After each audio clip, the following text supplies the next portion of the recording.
Last fall, I decided to take a solo camping trip to escape the chaos of life. I wanted peace, quiet, and a chance to reconnect with nature. On the third night of my trip, I was driving down a dark forest road when my car suddenly broke down. The engine died and the headlights flickered off, leaving me in total darkness. I pulled out my phone to call for help, but of course there was no signal. I remembered passing a small settlement about 3 miles back, so I decided to walk there for assistance. After what felt like an endless and unsettling walk, I finally spotted a faint light in the distance.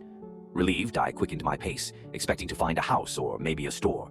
As I got closer, I realized it wasn't a town. It was a single dilapidated cabin. It looked abandoned, with boarded-up windows and an overgrown yard, but the light from inside gave me hope. I knocked on the door, and after a long pause, it creaked open.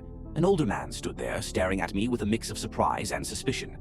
"Sorry to bother you," I said. "My car broke down, and I need help." The man hesitated, then nodded and invited me inside.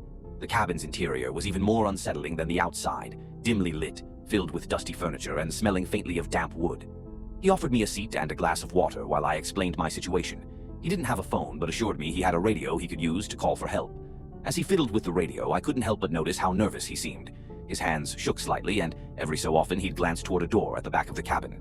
Out of curiosity, I asked if he lived alone. He froze for a moment before forcing a laugh. "Yes," he said, though his tone didn't sound convincing. Minutes later, as he tried to get the radio working, I heard faint scratching noises coming from behind the closed door.